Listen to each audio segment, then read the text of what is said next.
तने कुछ ही देर में रेडी होकर घर से बाहर निकलता है। इस वक्त तने ने ब्लैक कलर का 3 पीस सूट पहना हुआ था और चेहरे पर मास्क लगा था। उसके बावजूद भी उसकी हैंडसम पर्सनैलिटी किसी भी लड़की को अपना दीवाना बना सकती थी।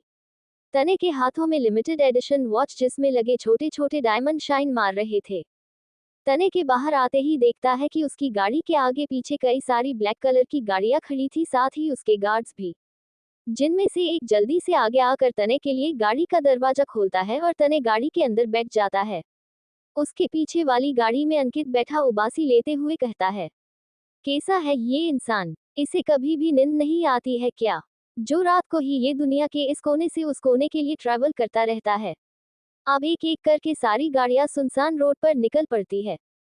दूसरी तरफ तापसी अपने रूम में बेड पर लेटी पिलो पर अपना चेहरा छुपाए रोए जा रही थी। उसे आज अपनी दी और जीज की बहुत याद आ रही थी। उसके साथ आज तक किसी ने भी इस तरह से बिहेव नहीं किया था जैसा कि आज हुआ था। मानव ने उसे हमेशा एक अच्छा माहौल दिया था, हर चीज बेस्ट ही दी थी, और तो और वो हमेशा उसकी गलती होने के बाद भी उसे ही सपोर्ट करता था। कभी भी संध्या या मानव दोनों ने ही तापसी से तेज आवाज में बात तक नहीं की थी। ये सोचकर तापसी को रोते रोते ना जाने कब नींद आ जाती है उसे पता ही नहीं चलता। सुबह उठकर तापसी अपना मुंड थोड़ा ठीक करने की कोशिश करती है ताकि दादी को भी उसके लिए बुरा ना लगे। दादी को शुगर की प्रॉब्लम थी तो तापसी दादी को रोज सुबह कुछ देर वॉक कराकर उनके साथ योगा करती थी ताकि दादी की हेल्थ ठीक रहे। आज भी तापसी रोज की तरह दादी को वॉक कराकर उनके सामने बैठकर योगा कर रही थी, पर आज तापसी के चेहरे पर वो रोज वाली मुस्कुराहट और शरारत नहीं थी। ये देखकर दादी कहती है, तापसी पुत्र क्या हुआ, तू तनु की कल की बात से अभी तक उदास है क्या। दादी की बात सुनकर तापसी गुस्से से कहती है, उदास नहीं तो क्या खुश होंगी दादी, आपके उस राक्षस पोते ने कल रात को मुझे लगभग इस घर से बाहर ही निकाल फेंका था। तापसी अपनी नाराजगी और गुस्से में ये सब अचानक बोल गई थी। ये सब बोलने के बाद उसे एहसास होता है कि उसने दादी के सामने क्या बोल दिया। तापसी दादी की तरफ देखकर अपने एक कान को पकड़कर कहती है, सॉरी दादी, मेरा कहने का मतलब वो नहीं था। दादी हल्के से मुस्कुराकर कहती है, नहीं पुत्र, तूने जो भी कहा बिल्कुल ठीक कहा। तभी तापसी कहती है, अरे धीरे बोलिए दादी, अगर आपके पोते ने सुन लिया तो वो इस बार तो मुझे इस घर से ही नहीं बल्कि इस शहर से ही बाहर फेंक कर आएंगे। तापसी की बात सुनकर साहिल जो उसके पीछे खड़ा हंस रहा था कि उसने कैसे तने को उसी की ही दादी के सामने राक्षस बोला था। जिस तने के सामने बड़े से बड़ा बिजनेसमैन अपना मुंह खोलने से घबराता था। किसी भी सफल इंसान को तने एक चुटकी बजाते ही अर्श से फर्श पर ला सकता था। उस तने को उसी के ही घर पर काम करने वाली एक मामूली सी लड़की ने राक्षस कहकर बुलाया था। तभी तापसी फिर से कहती है, दादी प्लीज आप अपने पोते को मत बताएगा कि मैंने उसे राक्षस कहा है, नहीं तो पक्का मेरी नौकरी चली जाएगी। तापसी की बात का जवाब दादी के देने से पहले ही साहिल बोल पड़ता है, तने घर पर नहीं है, वो आज सुबह ही एक बिजनेस ट्रिप के लिए निकल गया, इसीलिए किसी को भी डरने या घबराने की जरूरत नहीं है। साहिल की बात सुनकर दादी उदास होकर कहती है, तनु फिर से चला गया। और वही तापसी मुंह बना ऊपर आसमान को देखते हुए अपने मन में कहती है, हे भगवान जी, बचपन में की गई बचपने की गलतियों का बदला अब जाकर ले रहे हैं क्या आप मुझ मासूम बच्ची से, जो उस राक्षस को मुझे ही डराने और टॉर्चर करने के लिए कुछ घंटों के लिए आपने इस घर में भेजा था। क्या भगवान जी आप भी ना, पहले ही वो विद्युत नाम की सरदर्दी कम है जो आप एक नई आफत भी ले आए मेरी लाइफ में। ये सब बोलने के बाद तापसी अब थोड़ा शांत हो जाती है और ये सुनकर कि तने घर पर नहीं है उसे बहुत अच्छा लगता है, पर उसने अब तने के सामने न आने और उससे दूर रहने के बारे में सोच लिया था। अब ऐसे ही सुख शांति से पूरा एक हफ्ता और निकल जाता है तापसी का तनेजा हाउस में। उसे यहाँ आए हुए पूरे 2 हफ्ते हो चुके थे, पर अब तक उसकी मानव और संध्या दोनों में से किसी से एक बार भी बात नहीं हुई थी। मानव ने उसे किसी को भी फोन करने के लिए मना किया था, तापसी के से फोन पर एक भी नंबर नहीं था और ना ही उसकी मानव और संध्या की एक भी पिक थी उसके फोन पर।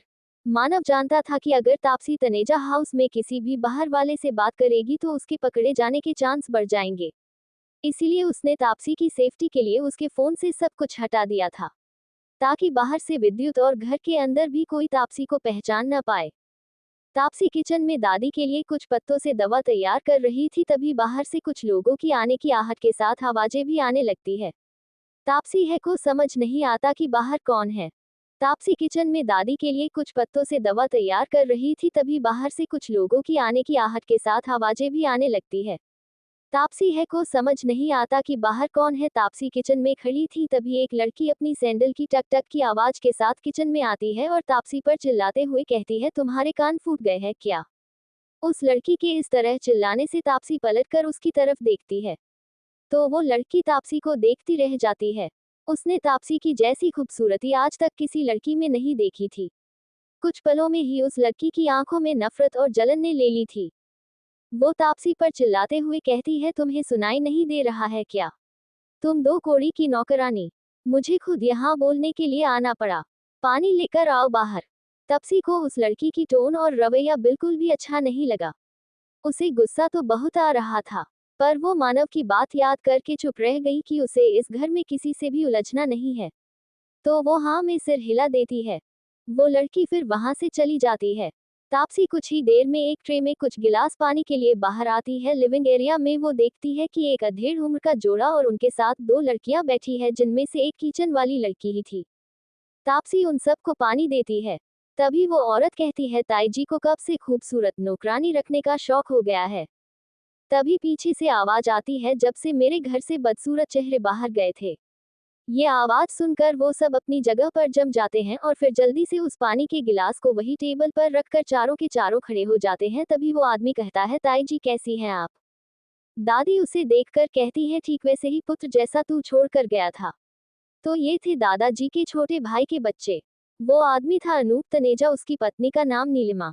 जो लड़की किचन में आई थी निकिता, इन दोनों की बेटी, और जो दूसरी लड़की उसके साथ थी वो थी सोनिया, निकिता की मौसी की लड़की, जो बचपन से ही तने से प्यार करती है। निकिता का एक भाई भी था जो अभी घर नहीं आया था। दादी दादाजी की वजह से इन लोगों को झेलती थी, वरना वो इन्हें पसंद बिल्कुल भी नहीं करती थी।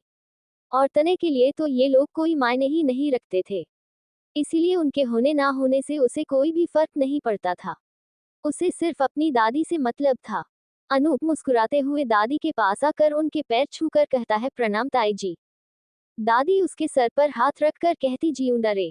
फिर उनकी नजर तापसी पर जाती है, जो ट्रे लेकर अभी भी वहीं पर खड़ी थी। ये देखकर उसके पास जाती है, तापसी पुत्र तू ये ट्रे ले लेकर क्यों खड़ी है? तभी निकिता कहती है, दादी घर की नौकरानी ऐसे खड़ी नहीं होगी तो और कौन होगा? फिर निकिता तापसी के आगे चुटकी बजाते हुए कहती है, हे यू खड़े खड़े शकी क्या देख रही हो, जाओ सबके लिए चाय लेकर आओ। निकिता की बात सुनकर दादी गुस्से से कहती है, ये नौकरानी नहीं है, ये मेरी केयर टेकर है। फिर वो तापसी से कहती है, चल बेटा तू मेरे साथ चल, तुझे ये सब काम करने की कोई जरूरत नहीं है। ये कहकर दादी तापसी को अपने साथ लेकर चली जाती है। उन दोनों के जाते ही निकिता सोनिया से कहती है, ये दादी भी ना केयर टेकर है तो क्या हुआ, काम तो करती ही है ना हमारे घर पर। वही दादी तापसी को अपने रूम में लाकर कहती है, तापसी बेटा तू न इन लोगों से थोड़ा दूर ही रहना, ये लोग बड़े खराब है। और अगर तुझे ये ज्यादा परेशान करे तो तू सीधा मुझे बताना।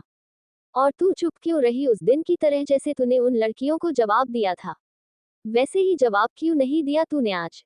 दादी की बात सुनकर तापसी मुस्कुराते हुए कहती है, दादी आप क्यों परेशान हो रही है? इससे आपका बीपी बढ़ जाएगा।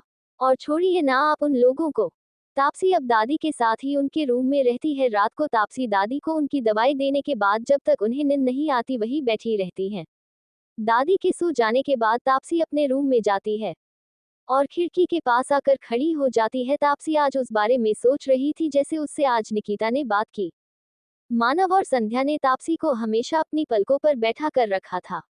आज पूरे 2 हफ्ते हो गए थे तापसी ने उनकी आवाज भी नहीं सुनी थी। ये सोचकर तापसी की आंखों से आंसू बहने लगते हैं। वो चांद की तरफ देखकर कहती है, दी जीज क्या आप दोनों भी मुझे मिस कर रहे हैं? तापसी अपने ही ख्यालों में गुम चांद को देखकर आंसू बहा रही थी। तभी बाहर एक साथ कई गाड़ियां आकर रुकती है। एक गार्ड गाड़ी का दरवाजा खोलता है और उसमें से तने बाहर निकलता है। तने अंदर आ रहा होता है कि तभी उसकी नजर खिड़की पर खड़ी तापसी पर जाती है। तापसी के इस वक्त बाल खुले थे और वो एकटक बस उस चांद को ही देख रही थी। वही तने की आंखें भी उस पर जम जाती है। तने एक बहुत स्ट्रांग माइंड इंसान था, कोई भी चीज, इंसान या बात उसको आसानी से अपनी तरफ अट्रैक्ट नहीं कर सकता था। तने का अपने ऊपर सेल्फ कंट्रोल इस तरह से था कि उसका मन उसकी परमिशन के बिना उससे कुछ भी नहीं करवा सकता था। पर पहली बार तापसी को देखकर वो खुद को रोक नहीं पा रहा था। उसकी तरफ देखने से, और खासकर उसकी वो आंखें जो उसे बेहद जानी पहचानी लगती थी। तने एक तक अपने पेंट की पॉकेट में हाथ डाले तापसी को देखे जा रहा था। तभी तापसी की भी एकदम से नजर नीचे खड़े तने पर जाती है। एक पल के लिए उन दोनों की नजरें आपस में टकरा जाती है। तापसी तने को देखते ही एकदम हड़बड़ाकर अपनी खिड़की के पर्दे खींच लेती है और जल्दी से अपने बेड पर बैठकर वो कहती है, ओ गॉड, ये दानव तो लौट आया। कुछ भी हो तासी, तुझे इस शैतान से दूर ही रहना है। और उसकी वो आंखें कितनी भयानक है। फिर तापसी जल्दी से अपना ब्लैंकेट खींचकर अपने ऊपर डाल देती है और कहती है, जी ये आपने मुझे कैसे लोगों के बीच भेज दिया है। तने भी अब तक अपने रूम में जा चुका था। वो इस वक्त शॉवर के नीचे खड़ा अपने दोनों हाथ दीवार पर रखे कुछ सोच रहा था। उसके मजबूत हाथों के कट्स और पेट पर एब्स साफ साफ नजर आ रहे थे। उसकी आंखें जो इस वक्त बेहद शांत थी, पर अंदर मानो बहुत कुछ चल रहा था। वही दूसरी तरफ तापसी एक गहरी नींद में सो चुकी थी।